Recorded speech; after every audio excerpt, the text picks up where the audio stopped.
Hello and welcome to the StartupBREW Fargo podcast. StartupBREW is a weekly event hosted by Emerging Prairie in downtown Fargo, where we believe that entrepreneurship is energized over brews.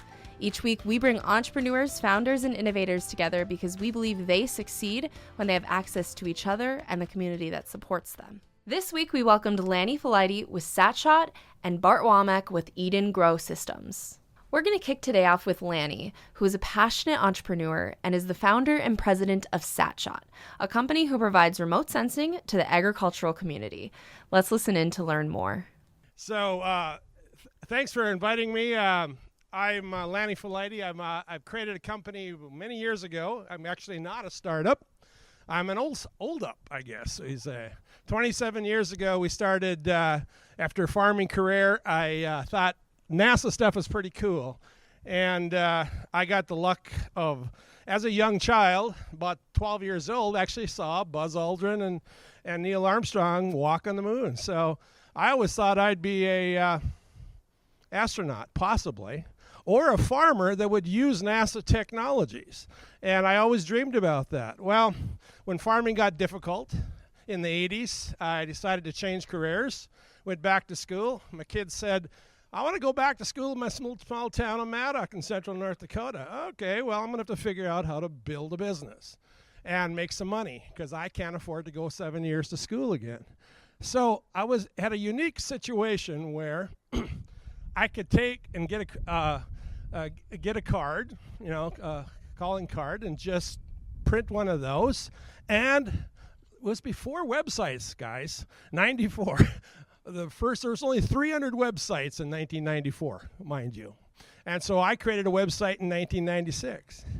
But I had friends that wanted to look at crops, and I said, let's take some satellite imagery that I'd been looking at, because I'm an airplane pilot, and I've flown over my fields, and I saw it with cameras and my own eyes and said, there's a lot of variability out there that we have to manage better. I said, can we do that with satellites? So I was crazy enough to believe I could. Well, I'm still in business 27 years later because I was crazy enough, okay? And I was supported by my family. There we go. We tend to be still crazy. We can be old and crazy, right? So I'm the gray-haired crazy man in space. And right now, I've got 2 satellite receiving stations from a company in Silicon Valley called Planet Labs, $1 million a piece sitting in my pasture with the big robots underneath them. I got the only 2 satellite receiving stations in the upper Midwest, if not the country, looking at agriculture imagery and spy imagery. And because I said, let's go build them there. And we did. Nobody knows about it. But they're pretty cool because we got gigabit internet. And so in the rural areas, we have the infrastructure to tackle these kind of things, to look at technology in a different way. So that's my history. So I've already spent up half of my time. So everybody's wondering kind of, what is this? So this is kind of giving you the one-shot relationship of what we do. This graphic is supposed to be 7 feet high and 12 feet wide. And that's the original print. This got hung up in the Guggenheim last year during COVID.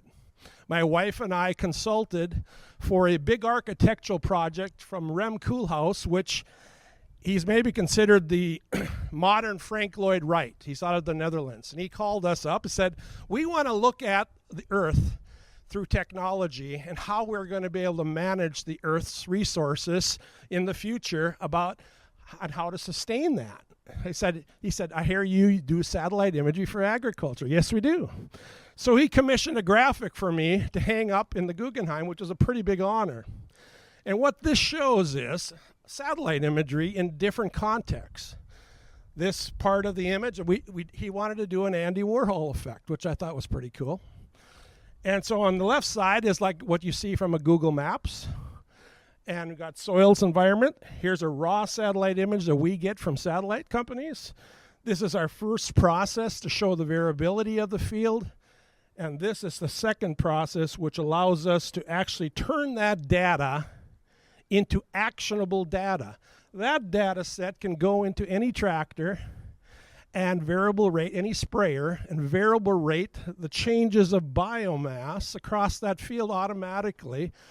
And we did that back 25 years ago. This is nothing new. It's old technology. It's NASA technology. We grabbed onto NASA technology and adapted it to the agriculture sector. Our first contract was in 1995 with American Crystal Sugar. We monitored all 500,000 acres of their sugar beets and showed them, this is your poor field, this is your good field. Oh, these are the areas within the field that show good and bad. Now, why are we insane and still managing that field the same way when we're wasting fertilizer here or wasting chemical here and we're not addressing this really good area to bump the yields? Okay?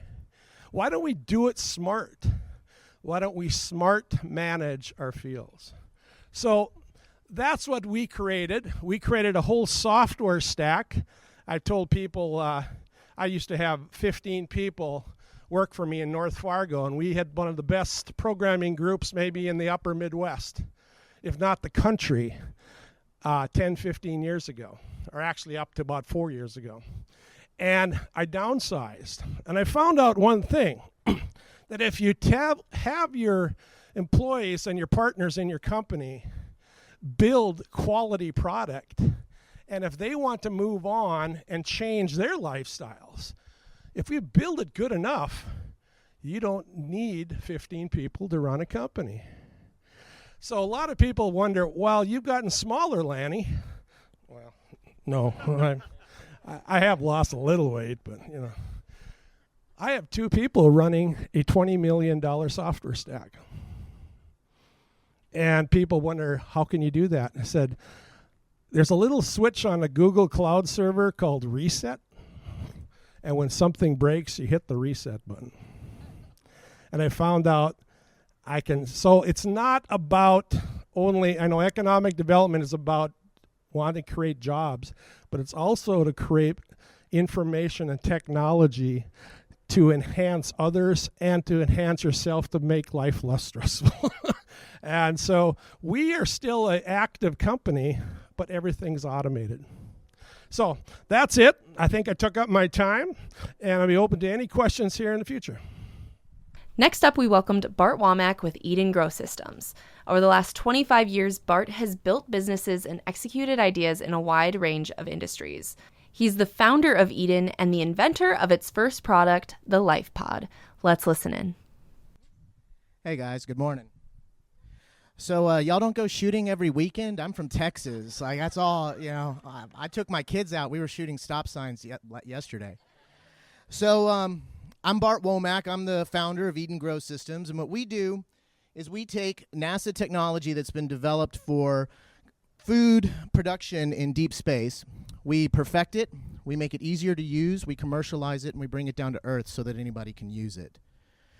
Where this all comes from is in 2014, I was doing trends research for a family office in Houston, and I found these reports from MIT and the Club of Rome that had computer models talking about how world civilization would collapse in 2050 because of the inability to manage the resources to keep it going.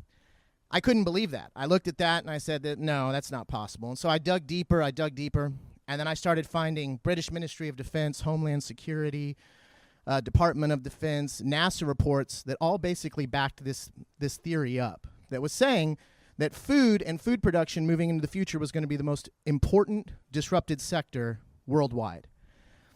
So why? Why is that? Well, the truth is we all live and eat better than the Roman and Chinese emperors. Any one of us can go and even in a small town, what's considered a small town like this in the U.S., has 200,000 people in it, and you can get anything you want to eat from anywhere around the world. It's an amazing perfection of a system that's been working for 11,000 years. Agriculture and perfected agriculture is what allows civilization to exist. It's what gave all of us the free time so that we could study, so we could have religion, culture, everything else. But the very nature of this system is to constantly over-optimize itself. So now we're reaching a problem where if you study complex systems theory, anytime there's a disruption to the system, it has cascading effects throughout the rest of the system. So in 2014, I was looking at all of this, and I was looking at supply chain disruptions. I was looking at the fact there wasn't enough arable land for us to continue to do massive factory farming the way that we've perfected it. We were draining the world's aquifers. We were acidifying the oceans. That this model was not sustainable. But the problem is the impetus to change didn't exist because it functions so well. So essentially, it's moving to this terminal point where it's going to break down in a horrendous fashion. But until you reach that terminal point, the desire within the system to change was not there. So 2014, I'm looking at this problem, and I say, well, first it was, I got to figure out what I'm going to do for my family. And that very quickly led to the realization, I can't just do this for my family. This has to be something that goes society-wide. We have to start implementing solutions that can actually handle this. Otherwise, I end up on a hilltop with the zombie hordes coming for my little farm. And I said, this is not a solution that will actually work. So what we found is that NASA had developed this really great technology called aeroponics by Dr. Raymond Wheeler. And we took that technology and we started optimizing it. And what I saw was we knew what the problem was. We knew that in the future there was going to be this crisis event. We knew moving into the future that the desire for the population not only to increase their ability for high nutrient, high density organic foods locally sourced was going to continue to grow. We also knew that with each new event that would be inevitable, however it occurred, that the push within civilization for people to move more towards homesteading, people moving to supply their own foods, to supply for themselves, that desire would grow in the population. And so what we planned for was meeting that demand. So in 2014, I knew this. In 2017, we incorporated the company. We built our first prototype, which was the Life Pod, which incorporated all of Dr. Wheeler's research in creating what's now called the Genesis system, which the Genesis system, you can take one of our structures. We have mobile ones, we have fixed ones. You can drop them anywhere on Earth, in any environment, and within 4 to 6 weeks, it's producing enough food, water, power for a family of 4 to live off of. It recycles all of its own waste, and you can lock everyone inside of it and produces enough oxygen for them to breathe. Now, COVID hits. We're in the middle of building our first, not prototypes, but production candidates to go to manufacture. All of a sudden, there's no money. Our investors have dried up. We knew that we had to get a product to market right away to show the viability of what we had done. So instead of trying to sell and produce the entire system, we took segments out of the system, which actually made it much more affordable for people to buy, and it completely changed the way we approached it, because instead of trying to sell the total system, we said different people in different environments are going to have different needs. So what we zeroed in on as the first biggest differentiator product that we had was our grow towers, which is an aeroponic system that incorporates hydroponics and aquaponics into it as well, that allows for you to start growing your own food. And the biggest differentiator between this is ours are the only systems that use aeroponics where everyone else is using hydroponics. Aeroponics allows you to grow heavy root vegetables, and it's a much more efficient system for producing vegetables than anything else that's commercially available. The problem is if you have system failure or you don't know what you're doing, it can break down really quickly and you can die, and everything that you're planning will die within a day. So that's the part that we've been working on for years, is making a more resilient system that the end user could operate with no knowledge, because that was the final component. In all of my research, what I saw was there were plenty of people that love farming. People love to grow plants. I actually think it's hardwired into our nature. We love plants, we love life, we love being surrounded by life. But how many of us have the time to dedicate to being farmers? I knew that if we could simplify it, if we could make it to where the effort and the knowledge was so easy to use that all you had to do was put it in your house, put it and let it go to work for you, that the numbers of people that would be interested in that, as well as the social, societal pressures that I spoke of, would continue to grow, and that we would be able to supply this to the people of the world. That's our goal at Eden. We're trying to bring sustainable farming to the people of the world so that they can have food and energy independence for themselves. Because this gets into a deeper part of my thesis, which is as we move closer to the singularity, as we can see the world around us, every year the chaos continues to grow, that there would be two choices moving into the future. One, there would be the push for greater centralization, These are the big governments, the big corporations. This is Bezos, Walmart, Amazon. Their solution to every crisis will always be one thing: give me more power. Let me centralize. Let me create greater vertical scales of economy, vertical integration. But I knew, and what I'm betting on, is there will be a countervailing force in culture that will seek decentralization and empowerment of the individual. So if we want to create a future that has more equity, more prosperity, more security, more freedom, which I think anywhere you fall on the political spectrum, these are all things that we all want. It begins with empowering the individual, with empowering families, with empowering communities to create their own food, water, and power. That's our mission, and that's the message that I'm bringing to the world. Thank you very much, everybody. After the presentation, we jumped into the live Q&A session with the audience, joined by our host, Nathan Marcotte from the Grand Farm team. Let's listen in. So maybe to kick us off for both of you, what is something that you're most proud of over this last year within your business? We just closed our fundraising round, so I can finally sleep at night.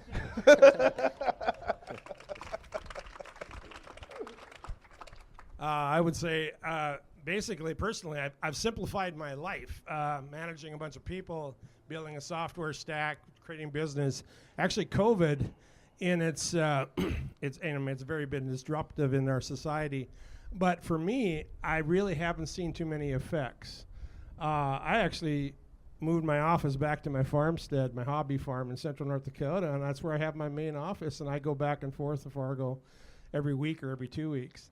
And I didn't lose any sales. I actually maybe increased sales, and I downsized my complexity of my business. So it forced me to reevaluate things, and I've said to many people I may be happier than I have in business-wise for 27 years, maybe even 43 years, because I was farming through the 80s, and some of you guys are nodding their head, and knowing what the 1980s were like in the egg sector. It wasn't like today.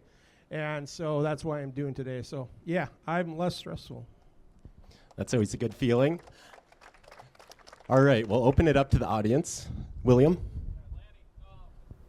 for the next generation of your system, what infrastructure is needed in satellite technology to push that forward, and what does that look like? That's a very good question, William, and I plan on talking about that tomorrow. And actually, as I'm speaking there, we just, as of today, well, actually last night at about 10 p.m., we signed a new resellers agreement with a new satellite company.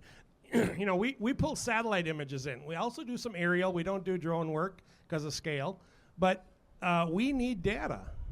So we ingest huge amounts of terabytes and terabytes of satellite imagery into our system to access that. And a new company came to us about 2 months ago that there's lots of them, okay? And being that I've been in the business for a while, I tend to say, I don't want to work with you. Well, there's some now that are there's a hyperspectral imagery data, we call it. We're using 3-4 band, multi-band, we call it, with near infrared. And I can talk hours on that if you want. But hyperspectral takes all the light spectrum and cuts it into many slices. And supposedly we can use that to define more problems in the field.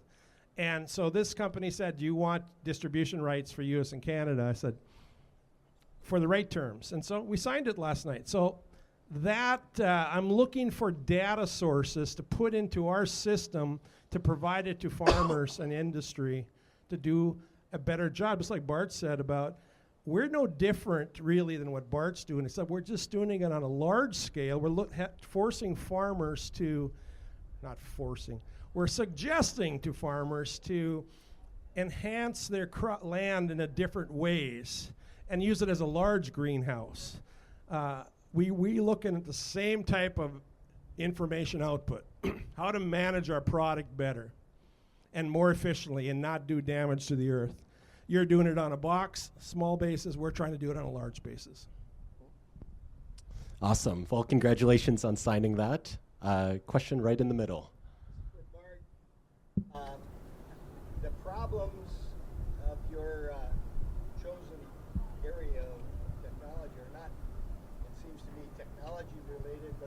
politically related, from a standpoint of regulation and, say, the meat industry, the cattle industry saying, hey, wait a minute, this is bad for you. We want to keep raising cattle the old way. And that's a pretty powerful lobby. How do you deal with that sort of political? Well, I mean, the cattle, and I know what you're talking about. That is, the meat industry is very specific to that. It doesn't cross over so much into farming. The truth is these are societal forces. This is going to be when I say this is the question of our time, this is the question of our time, is will technology be used to create greater centralization and control, or more decentralization and less control? And it's a fight that everyone's in, whether they realize it or not. You're either going to live one way or you're going to live the other way. So, basically what I've predicted is that you're going to see an acceleration in the coming years between, zones that will be pretty much centered along the major metropolitan areas that will move towards greater centralization. And then there are going to be zones in the rural, areas that people are going to start concentrating in and moving out to. I'm really pushing the concept of Amish 2.0. Let's take the best technology that exists today, but let's go ahead and take a pause on integrating ourselves into this like monster machine that wants to, control, track, and trace every aspect of our lives. What I constantly say is, you can have everything you ever wanted, but you'll have to give up everything that you are to have it. So it's just going to be a choice. It's going to be a choice, and it's going to be a choice that we make by where we shop. It's going to be a choice that, do you support your local businesses? I mean, it comes down to that. And so that's why I push this message so hard, is because the messaging and the cultural movement that's going to be needed to push it. Because, yeah, the big farms, I can already see it years in advance. When there's more climate disasters and there's bigger problems, they're going to come in, they're going to say, oh, your little farm, your little effort at doing your own, breakaway thing is not environmentally friendly. Meanwhile, they're dumping hundreds of tons of nitrogen into the Gulf of Mexico, killing all the fish. But they're going to tell you it's always the solution. You're the problem. We're the problem, not them. They never get held accountable. We are told that we need to use plastic or cardboard straws and pay carbon taxes and do all of these things, whereas we can actually implement these solutions. So I'm sorry, the short answer, to this long explanation is the change begins with you. And it's going to have to be communities networking together and deciding that this is the world they want to live in, which will happen. It will happen, but it's just going to be you're just going to see people move in two different directions, and you're going to have to choose which direction you want to be a part of. Yeah, I just comment on that question and what he just said. You're right on. So let me give you an example. When I started farming in 1978, we got into the beginning of the commercial ag structure. We all wanted to go home and farm. I left NDSU to take over my dad's farm because I was going to be a millionaire, because the Russian wheat deal was going to hit grain at $8.55 for durum wheat. I thought, wow, this is my future. And then it fell apart. But I already was locked into that process. Now, I had about 1,500 acres of cropland, and we had about 50 to 100 head of cows, depending on time of year. And my wife said, why are you farming this way? Why are you I said, this is the only way I can farm. I got to put this chemical down. I got to put this fertilizer down. I got to do this method and increase our yields. That's the way. And she said, well, we got this 25-acre field. Why can't we just do that organic? I said, that's a philosophy, almost a religion. And I said, I can't get my brain in there. 40 years difference. If this thing fell apart and I had to go back to square one, could I farm with 25 acres and make a living? Yep. It's an attitude shift. Pardon me if I'm going to say something tough here. Farmers love to play farming. Farmers love recreational tillage. Okay, we're at an attitude shift. It isn't about the commercials on Sunday morning, about saying how great this company is and we're doing great for the environment. No. The farmers have gotten convinced that new tractor is the game. And this small autonomy farming and remote, so we're not going to go robotic farming all over. No, that's not going to happen. We're going to use robotics to augment our systems. But can we create a living off a smaller acreage than we do today? Yes. Is it an attitude adjustment, like Buffett says? Not Jerry. What am I saying? Yeah. Oh, I should know that. I'm his age. Anyway, I got to go to Florida. Anyway, Jimmy. Yeah, Jimmy. And, not Warren. I'm sorry. He's got the money. But anyway, we need to look at farming differently, okay? Can we do things differently? That map will tell you how to farm 25 acres and make a living. Your pod will show a person how to, for a family of 4, create their own food. Yep. We got to think different. Steve Jobs said, think different. There's a term in biology. A lot of times I close my my talks with that in biology. This term is called delta, which is an organism will not change until the pain of change becomes less than the pain of staying the same. That's that new virus, right? Yeah. Thank you so much. Do you have something else to add? No, that was okay. it. That was it. All right, so let's jump right in the middle here. Yep. My question is for Bart. You mentioned how COVID forced you to shift a little bit due to funding issues. Did you also see that more consumers were interested in your product because they were? Oh yeah. No, the cultural trends pushing towards self-sustainability, homesteading, it was already moving in an exponential graph. And the data is just now coming in. But yeah, no, it's poured gasoline all over that. Like right now, there's a waiting list for greenhouses. If you want to order a greenhouse right now, it's a 6-month waiting list. You want to go online and order your own chickens. It's a 3-month waiting list. So the desire has just grown, and that's also what I've always said is with each new event, that will exponentially grow, and you'll also start to see more and more people accelerating, moving out of the city centers into the rural areas because that's going to be their only solution. Thank you. Right over there on my left side. Yeah, you guys are better as a duet, so just. We need to start a tour, brother. Key of A? Yeah. So Lanny, we've got a lot of good drone service providers in the ag space in the area, like Centera and Field of View. Do you see those as competitors or things that can augment your data, or where do you see the marketplace kind of filling there? You really open a can of worms. No, I want them to succeed. I want them to succeed in their own context, though. So I was asked, why aren't you using drones? I started to get involved with it 10 years ago. I kept on looking at it, and I said, I have drones in space. Why do I need drones in the air? And yet I'm a pilot. I don't want to bounce around. So it all comes down to one word, scale. Drone is just a vehicle to put a camera on or other devices. Airplanes are just a vehicle to fly around or put a camera on. Satellites are just flying around not flying. We call them flying, but they're not flying. They're floating, but we like to say flying. They're floating up there, either giving us telecommunications or they're giving us a camera up there. That's how satellites were developed in the late 50s to spy on Russia. And so all it is a platform to take a picture at different resolutions. So the beauty of what I do with satellites is I can look at a field in Brazil or India or China or North Dakota or South Dakota or Wyoming or whatever, Illinois, and I can tell you, you got a poor area in that field, do something about it. So when it comes to drones have just kind of moved now, or UAVs, we should say really. It's not whatever. You got to understand the context of the technology and how to bring it to market.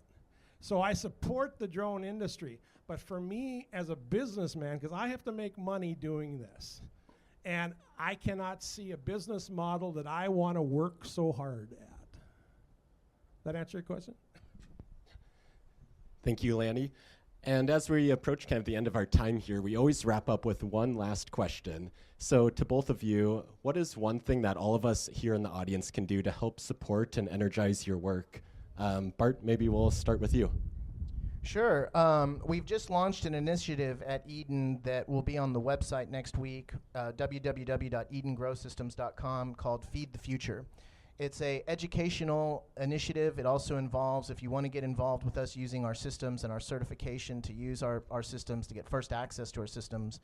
But the secondary, I don't want to call it secondary, the equally important aspect of the program is that if people want to start networking in their communities, finding like-minded people pushing this message so that we can start creating those decentralized networks.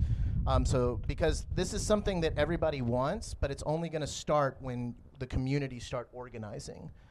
So if you want to support us, if you want to track what we're doing, go to EdenGrowSystems.com. Also, you were talking about the real Martian, or the Martian tonight.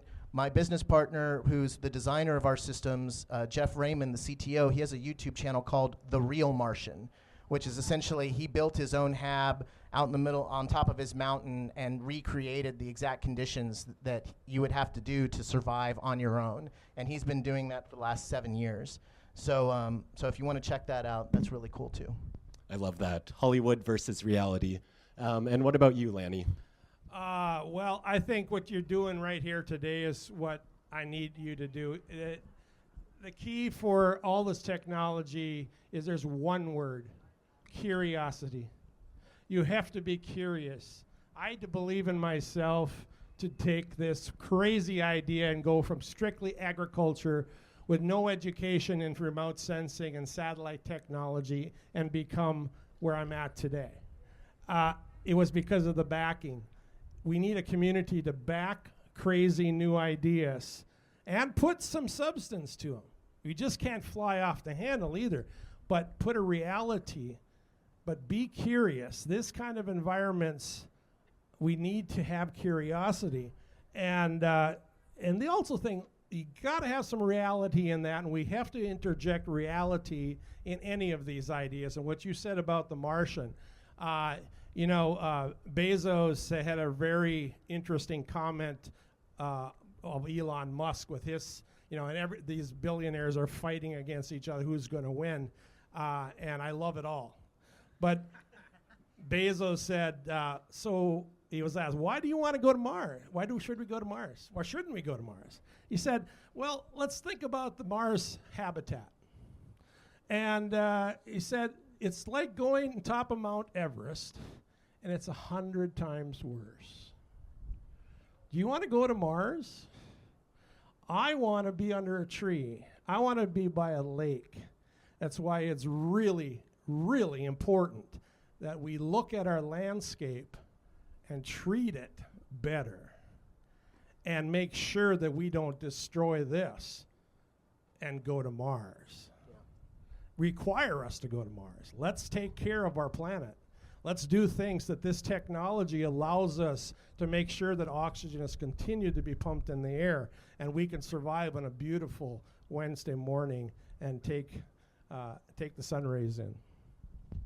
Well, thank you so much. Let's give them a big round of applause. That's all we have for this week's StartupBREW Fargo. Thanks for listening in.